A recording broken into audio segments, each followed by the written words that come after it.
الحمد لله رب العالمين والصلاة والسلام على رسوله الكريم وعلى آله وصحبه أجمعين وعلى من تبعهم بإحسان إلى يوم الدين أما بعد. وعن أنس بن مالك رضي الله عنه قال رسول الله صلى الله عليه وسلم: لا يتمنين أحدكم الموت لضر أصابه فإن كان لا بد فاعلا فليقل: اللهم أحيني ما كانت الحياة خيرا لي وتوفني إذا كانت الوفاة خيرا لي. متفق عليه. புண்ணியத்துக்குரிய அல்லாஹ் நடிகார்களே, தொடர்ச்சியாக துன்பத்தின் காரணமாக, சோதனையின் காரணமாக மரணத்தை விரும்புவது கூடாது. மார்க்கத்தில் குழப்பம் ஏற்படுவதை அஞ்சினால் விரும்புவது குற்றமில்லை. இப்போ முதல் தலைப்புடைய இந்த தலைப்பின் முதல் பக்கத்தை நாம் பார்த்தோம்.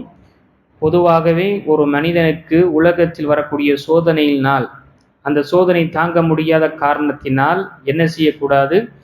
அவர் மரணத்தை வேண்டக்கூடாது, அல்லாஹ்விடம் மரணத்தை தேடக்கூடாது, கேட்கக்கூடாது, துவா செய்யக்கூடாது. இது நேற்று நாம் பார்த்தோம், அதனுடைய விளக்கங்களை பார்த்தோம்.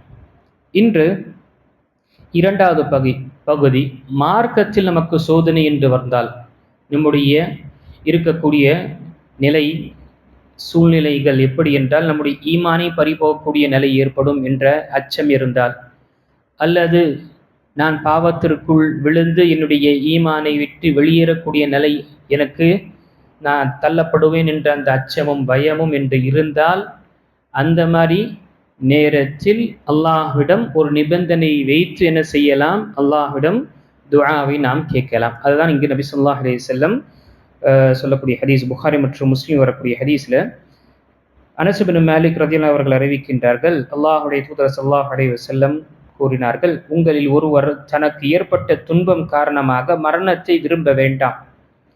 அவருக்கு மரணத்தை விரும்பும் அவசியம் ஏற்பட்டால், இறைவா, உயிர் வாழ்வது எனக்கு சிறப்பாக இருந்தால் என்னை உயிர் வாழச் செய்வாயாக. மரணம் எனக்கு சிறந்ததாக இருந்தால் என்னை மரணிக்கச் செய்வாயாக என்று கூறட்டும். இந்த ஹதீஸ் புகாரி மற்றும் முஸ்லிம் வரக்கூடிய ஹதீஸ்.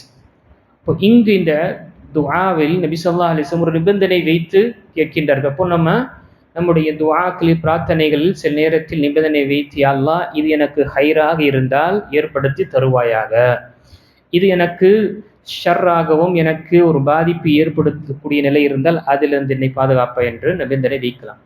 இங்கு கேட்கக்கூடிய துவா என்ன? யா அல்லாஹ், அல்லாஹ்ம அஹ்யினி மா கானத்தில் ஹயாத்து கைரன் லி, எதுவரை என்னுடைய வாழ்வு எனக்கு ஹைராக அமையுமோ, என்னுடைய உலகம் எனக்கு ஹைராக அமையுமோ, அதனால் எந்த ஒரு என்னுடைய மார்க்கத்தில் பாதிப்பு ஏற்படாத அந்த நிலை இருக்குமோ, எனக்கு ஹயாத்தை கொடுப்பாயாக, எனக்கு உயிர் வாழச் செய்வாயாக.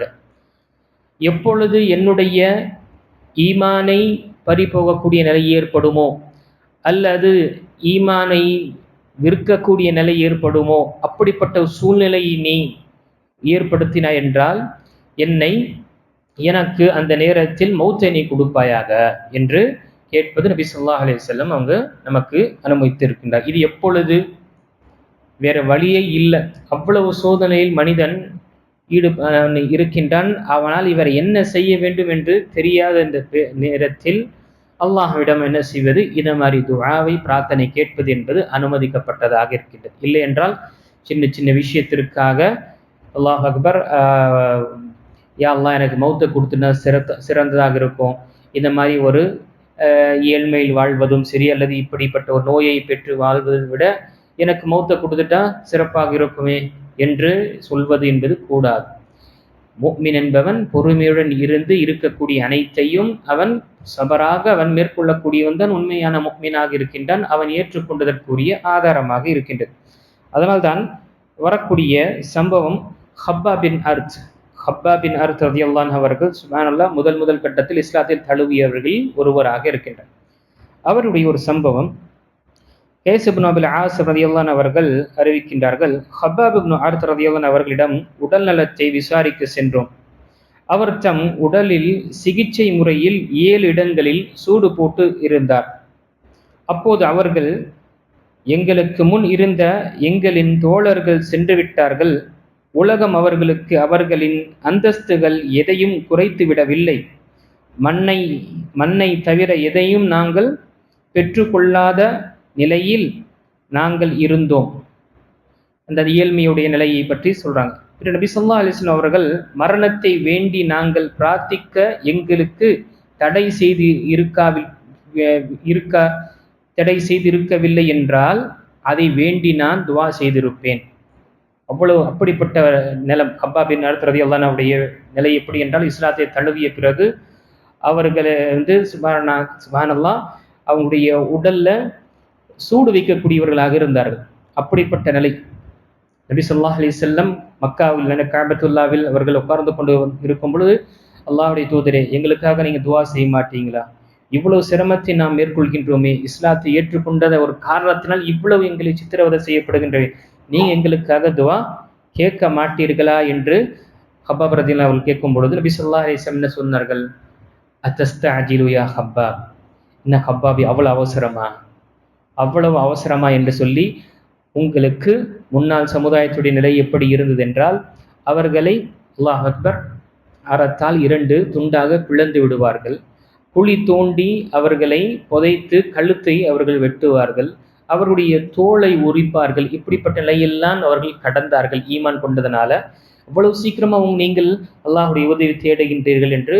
அப்படிப்பட்ட சஹாபி அவர்கள் 7 சிகிச்சை, அல் கை என்று சொல்லக்கூடிய சிகிச்சை, நபி ஸல்லல்லாஹு அலைஹி வஸல்லம் காலத்தில் கடைசி சிகிச்சை, ஒரு நோய்க்கு மருந்து கண்டுபிடிக்காத நிலை இருக்கக்கூடிய அப்படிப்பட்ட சிகிச்சைக்கு சூடு வைப்பாங்க. அதை நிப்பாட்டுவதற்காக, அதை பரப்பதற்காக, உடல்ல எங்கேயும் பரவிடக்கூடாது என்பதற்காக சூடு பொதுவாக வைப்பாங்க. நபி ஸல்லல்லாஹு அலைஹி வஸல்லம் வெறுத்து இருக்கிறாங்க. ஆனால் அங்கே அவசியம் என்றால் அனுமதிக்கப்பட்டது. அது நபி ஸல்லல்லாஹு அலைஹி வஸல்லம் எனக்கு விருப்பம் இல்லை என்று நபி ஸல்லல்லாஹு அலைஹி வஸல்லம் கூற. இது எப்பொழுது ஏற்படும்? கடைசி கட்டம். இப்போ கூட நம்ம இப்போ இருக்கக்கூடிய சமகாலத்தில் சிகிச்சைகள் பார்ப்போம். கேன்சர் பேஷண்ட்டுக்கு அவர்களுடைய அந்த கேன்சரை லேசாக அந்த நிப்பாட்டுவதற்காக அவங்களுக்கு ரேடியேஷன் மூலமாக ஷாக் கொடுப்பதோ அல்லது மற்ற கீமியோதெரப்பியோ இல்லை வேற மற்ற சிகிச்சைகள் செய்யும். அவங்களுக்கு குணமாகாது, அதை நிப்பாட்டுவதற்காக முயற்சி செய்யும். அதனால மனிதன் என்னவா, கருகி போய்விடுவான், அவனுடைய முடியெல்லாம் குட்டிவிடும், அவன் ஏதோ நடமாடக்கூடிய ஒரு மனிதனாக தான் இருப்பானே தவிர உண்மையான ஒரு ஆரோக்கியம் பெற்றவனாக இருக்க மாட்டான். இப்படிப்பட்ட ஒரு நிலை இருக்கக்கூடியதற்கு அந்த காலத்துல சூடு வைப்பாங்க. அதற்கு அல் கை என்று சொல்லுவோம். அப்படிப்பட்ட இந்த சஹாபிக்கு 7 இடத்தில், உடம்பில் 7 இடத்தில் சூடு வைக்கப்பட்டிருக்கின்றது. அது எதற்காக? சிகிச்சையின் அடிப்படையில். அல்லாஹ், அப்போ எப்படிப்பட்ட நிலை இருந்திருப்பாங்க? அந்த நேரத்திலும் படுத்த படுக்கையில் இருக்கும் பொழுது என்ன செய்யாங்க? நபி ஸல்லல்லாஹு அலைஹி வஸல்லம் தடுக்காமல் இருந்திருந்தா நான் மௌத்திற்கு துவா செய்திருப்பேன் என்று அந்த சஹாபி அவர்கள் கூறினார்கள். ஆக கண்ணியத்துக்குரிய அல்லாஹ் நடிகார்களே, நம்முடைய உடல் நலமோ அல்லது மற்ற இந்த உலகத்துடைய விஷயத்திற்காக மௌத்தை நாம் விரும்பக்கூடாது. ஏனென்றால் உடல் நலம் குன்றுவிட்டு நோய்வாய்ப்பட்டு விட்டோம் என்றால் அதுவே அந்த மனிதனுக்கு பாவ மன்னிப்புக்குரிய ஒரு காரணமாக அமையும்.